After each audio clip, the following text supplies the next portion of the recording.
what the entrepreneur dreams about every night before going to sleep, which is this my calling? Is this my destiny? And have I done it justice? We see Blume companies on the verge of being profitable, going public. Somebody in the street will own a piece of their stock. So it feels like that destiny is finally getting avenged. From stories that were started with literally $100 or $200 or $500,000 a decade ago. It's a nod to Marvel comic universe kind of pop culture when we use the word Avenged anywhere. It's a very strong word. We're always a little tired of hearing, oh, there's XYZ company in some corner of the Western Hemisphere that can do better. I think it's time for us to say that we can be the world's best. People would have said, hey, this is not for India, or this is not for anybody but a large conglomerate. So whether we have Sula, or whether we have Razorpay, or whether we have Ather, but here these guys proved everyone wrong. Nothing comes easy is when the line becomes punchier and you feel like you're avenging something finally after all the toil.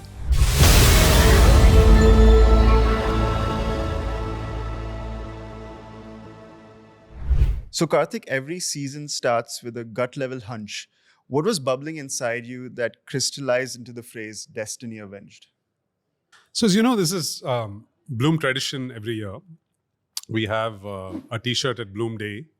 The caption has to be punchy enough that somebody young wants to wear it. So the catchphrase is always from there. And then if you double click on it, there's always a semblance of both an autobiographical and a biographical element to Blume and its portfolio companies. So what do I mean by that? Essentially, I think this is our proxy for storytelling, what we would like to see inside of Blume and its portfolio companies. But we don't want to talk yet about that until they've actually arrived. So we look for in the ecosystem and say, who exemplifies these qualities? Who exemplifies this tagline, this storytell the best? And we go and look for those stories so that we can inspire another generation of entrepreneurs. So, of course, it's a sort of a nod to Marvel comic universe kind of, pop culture when we use the word Avenged anywhere. It's a very strong word. It got some resistance, from people I ran the tagline to. It feels like punchy. It has a little bit of a negativity. But then when you attach it to something like destiny, it's what the entrepreneur dreams about every night before going to sleep, which is this my calling? Is this my destiny? And have I done it justice? Have I actually delivered to the promise of what my destiny or my fate line suggested to me when I started this journey? And I think that was the essence behind the caption. And if you go and interview any of our founders or if you ask any of the partners at Blume, I think that's the emotion we sleep with every night. So last year was about winning beyond boundaries, a tale of tailwinds and global wins. How is this year's mood different? See, I think last year we wanted to showcase that India's time on the planet, on the globe, from a startup lens, was beginning to become more prominent. And I think we're always a little tired of hearing, oh, there's XYZ company in some corner of the Western Hemisphere that can do better.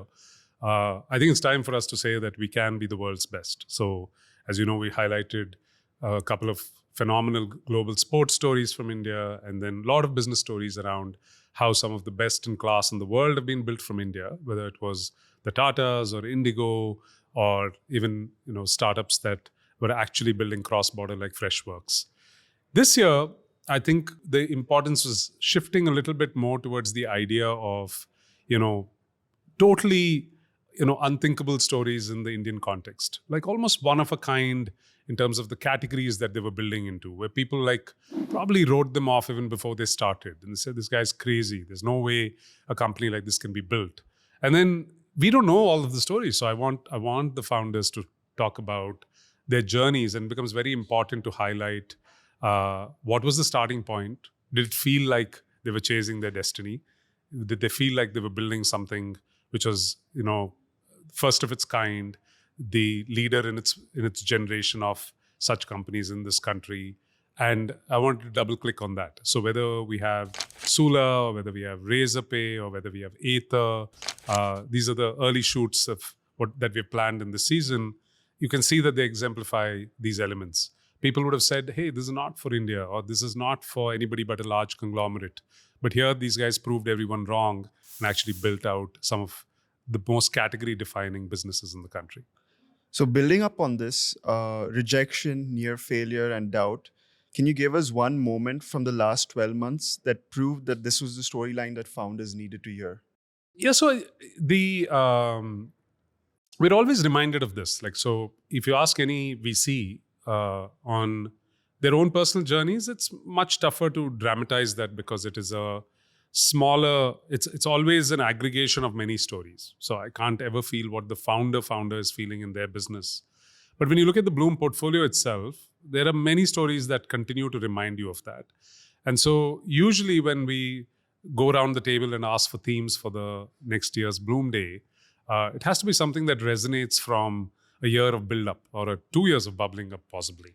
So it's a slow bubbling up of that emotion, and it feels like, I'll tell you where it's coming from.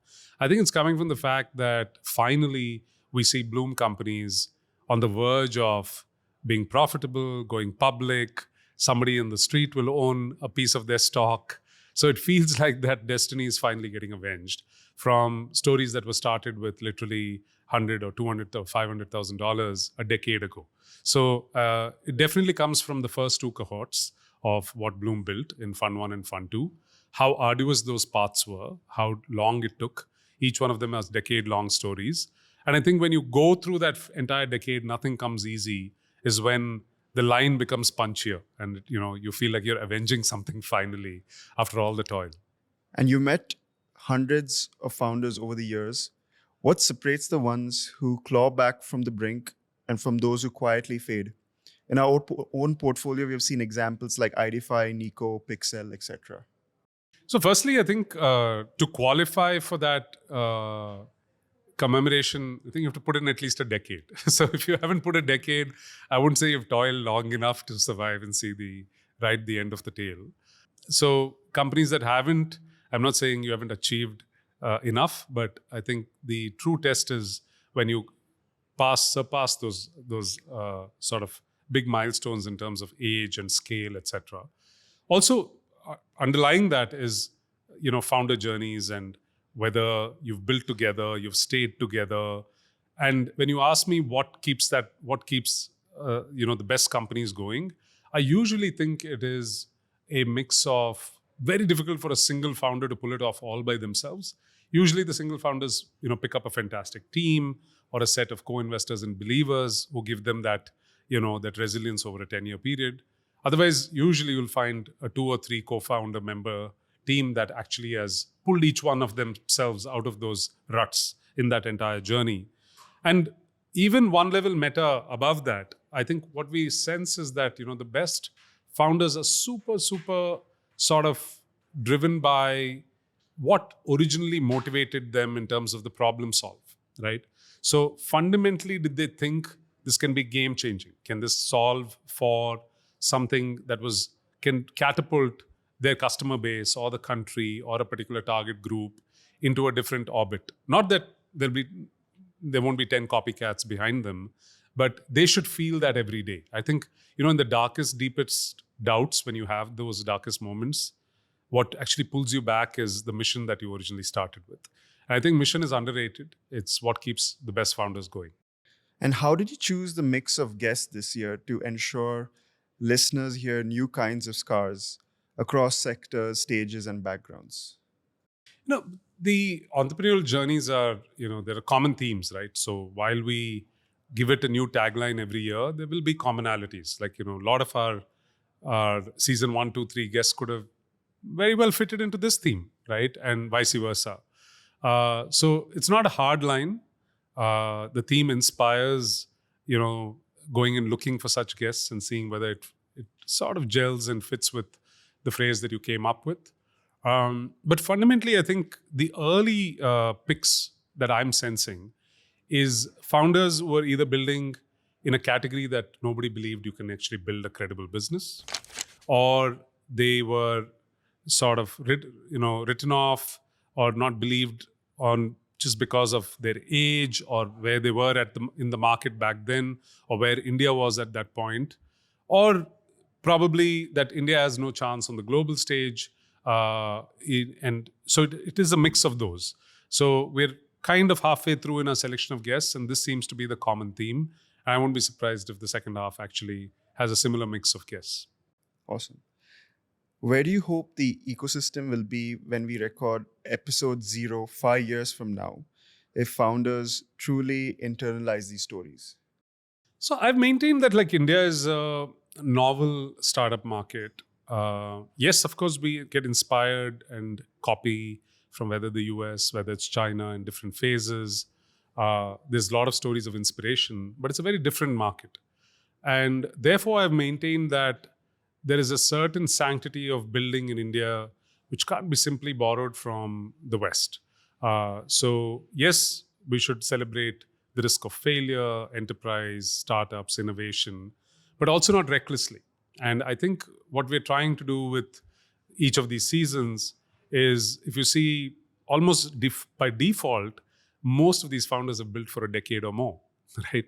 And so if you're looking back from 2030 at season 4 and saying we're shooting season 9, I think the ecosystem will be littered with phenomenal stories of decade plus public companies built from scratch.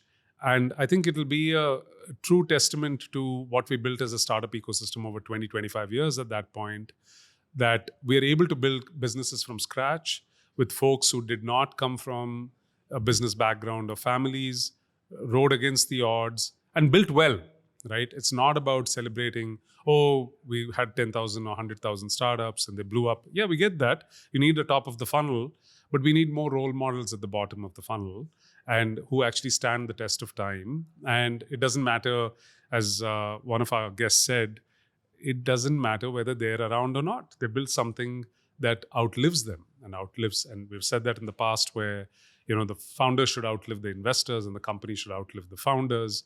And I think we'll be rich with far more examples of that come 2030.